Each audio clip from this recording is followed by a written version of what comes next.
My dear classmates and Sir Anthony, good day.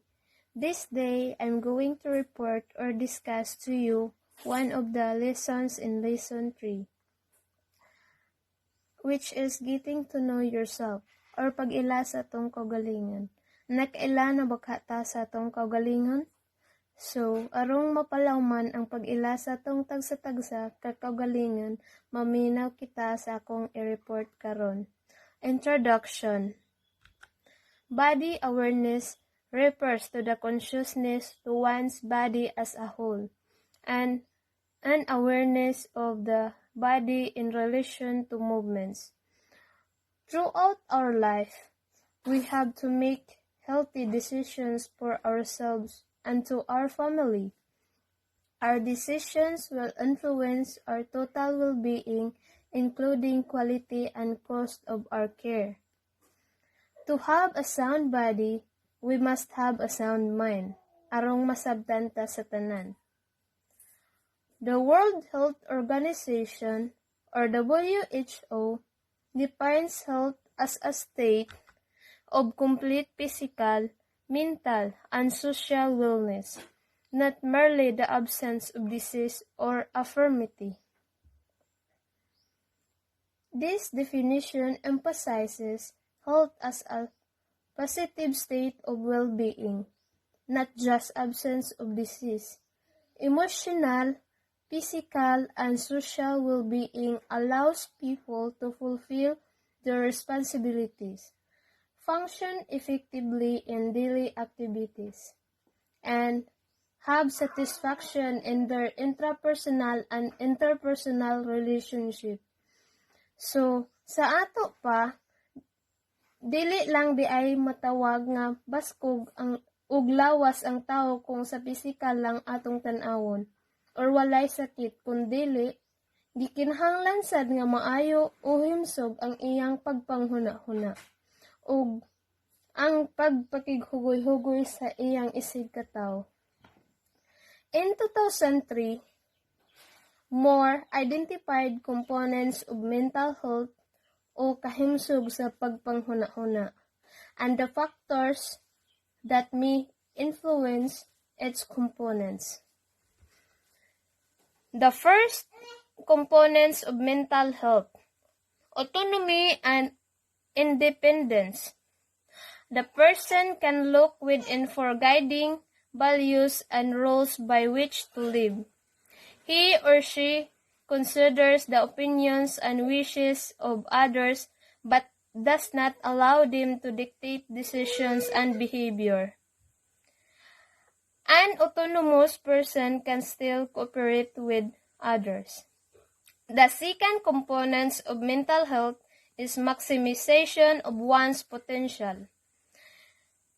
The person is oriented toward growth and self-actualization. He or she is not content with the status quo and continually strives to grow as a person. The third component of mental health is tolerance of life's uncertainties. The person can face the challenges of day-to-day living with hope and positive outlook despite not knowing what lies ahead. The fourth component of mental health is self-esteem. The person has a realistic awareness of his or her abilities and limitations. The fifth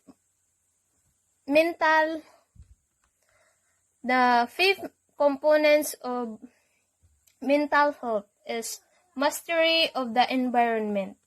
The person can distinguish the real world from dreams, fact from fantasy, and act accordingly. The sixth components of mental health is stress management.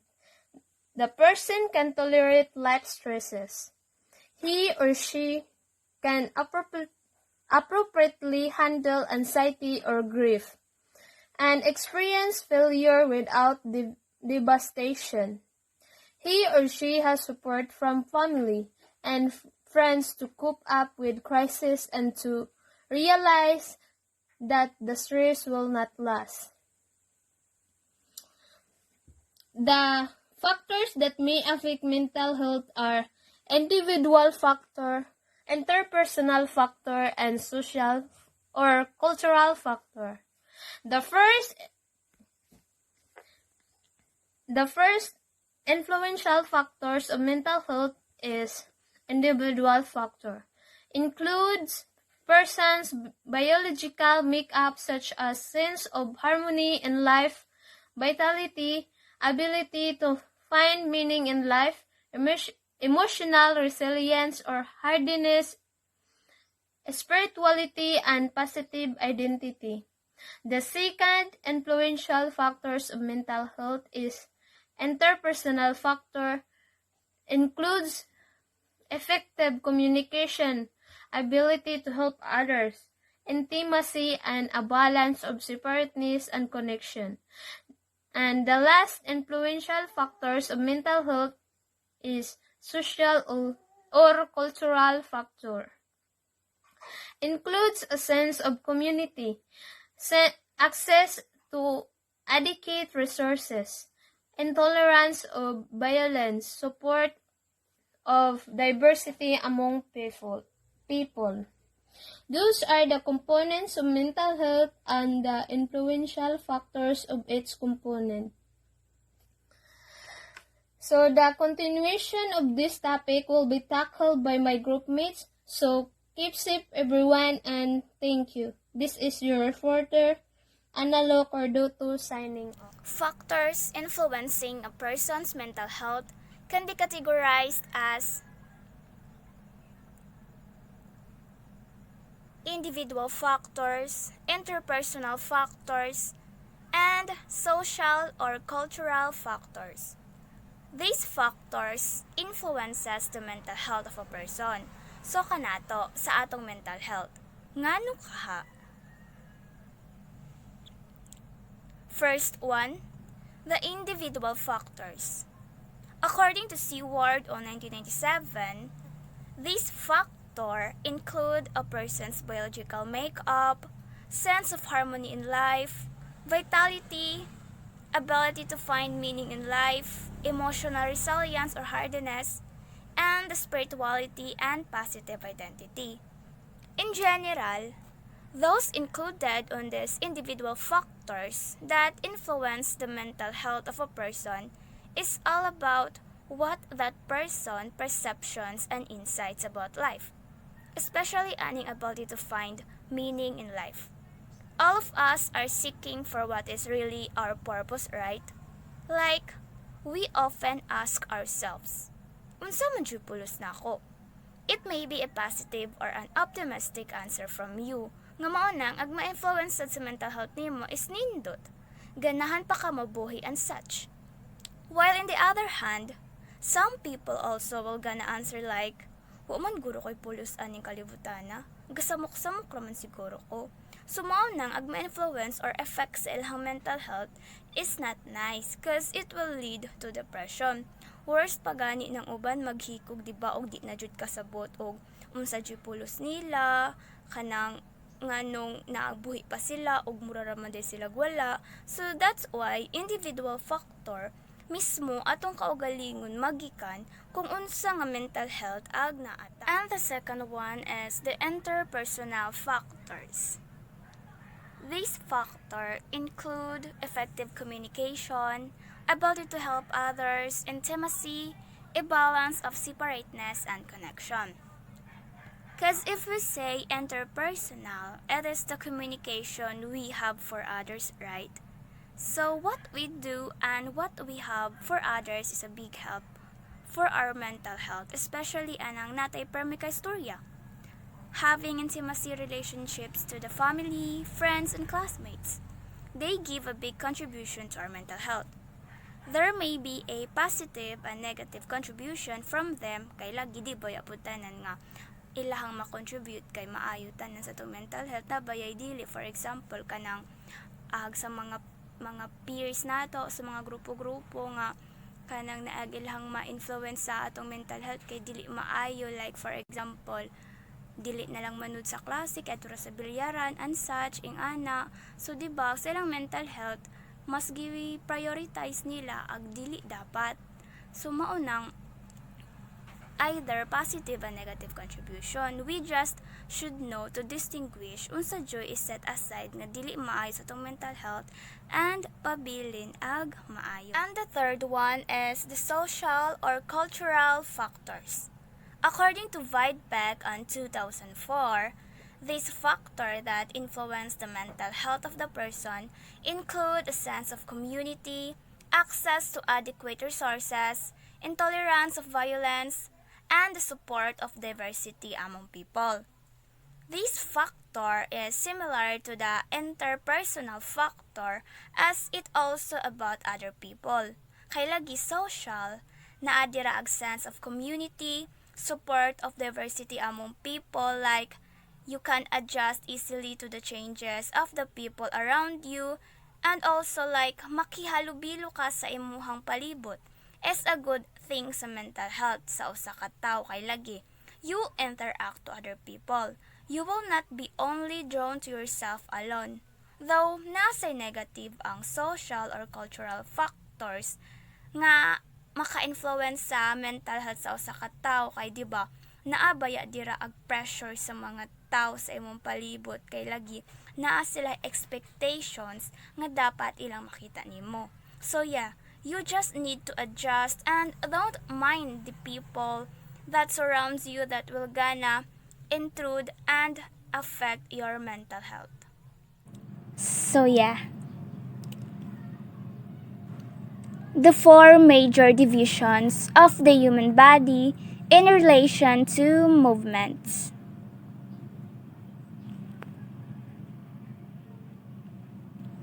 So first one, the head division.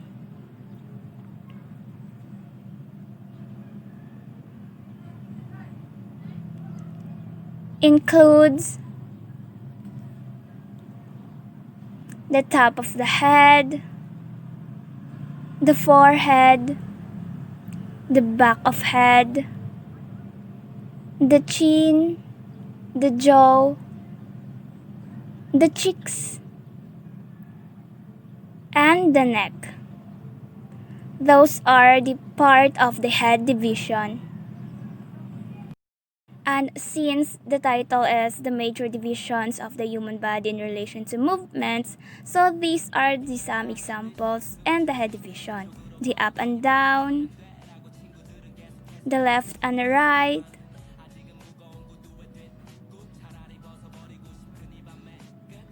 the rotation, and other movements. And the second division of the human body in relation to movements is the trunk or body.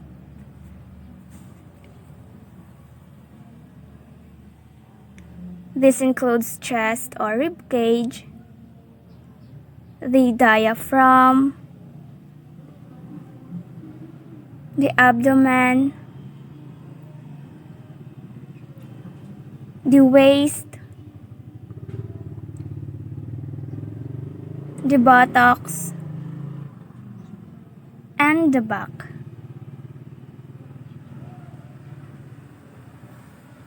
So those are included in the trunk or body division of human body. And these are some of the body movements that you can do in the division of the trunk or body. The moving your body up and down,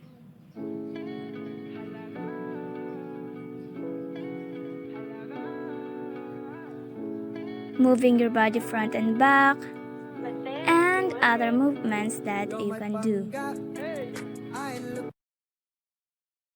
And the third division of the human body in relation to movements is the upper limb.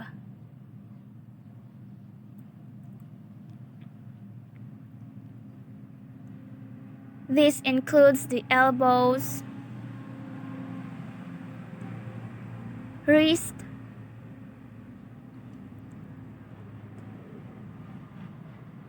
the hands, with palms and fingers. Those are included in the upper limb division. And for the relation to movements, the upper limb division, you can do any movements. And me, I was just doing some of it.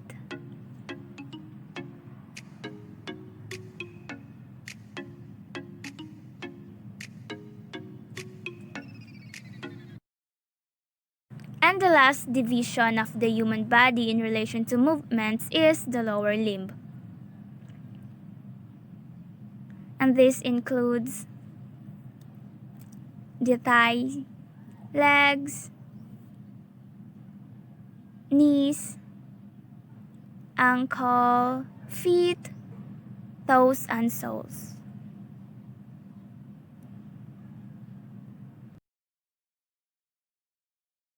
And yeah, again, I was just doing some movements that we can do using the lower limb division of the human body.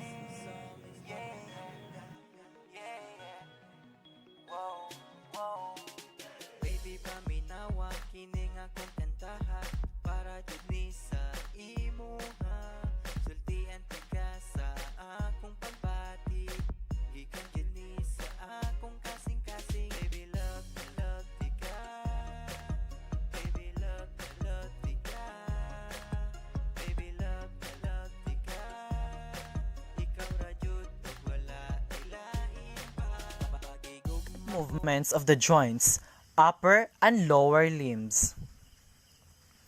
Body movements occur when muscles contract across joints. The type of the movement depends on the mobility of the joint and on the location of the muscle in relation to the joint. Muscle movements in the bones are commonly in the joints of the limbs. The different movements of the joints, the upper and the lower limbs, flexion, extension, abduction, adduction, rotation, circumduction, pronation, supination, inversion, eversion, dorsiflexion, and plantar flexion. Flexion is a movement that decreases the angle of the joint, brings two bones together. Example, bending of your knees and your elbows. Extension is opposite of flexion, is a movement that increases the angle or distance between bones or part of the body. Example, strengthening in your knee or your elbow. Abduction is moving the limb away. Abduction also applies to the fanning movement of the finger or two when they spread apart. Example, raising your arms sideward. Adduction is the opposite of abduction, is the movements of the limb towards the body midline. Example, raising the arms sideward, then lowering the arms to the side of the body. Rotation is a movement of bone around its longitudinal axis. Example, shaking the head expressing no. Circumduction is a combination of flexion, extension, abduction, and adduction, commonly occurred in the ball and the socket joints. Example, your shoulder. Pronation is a moving the palm from an anterior or upward facing position to a posterior or downward facing position. Example is prone lying position. Supination is a moving the palm from a posterior position to an anterior position. Example, supine lying or laying. Inversion. Inversion is a special movement of the foot. Is the turning of the sole of the foot facing medially. Eversion Eversion is the turning the sole of the foot laterally. Eversion is the opposite of inversion. Dorsiflexion is a movement at the ankle that allows the instep of the foot to move up and toward the shin. Plantar flexion straightens the ankle joints, causing the two to point downward and standing on your toes. So, I hope classmates, you have learned from this topic. And that's all. Thank you and God bless.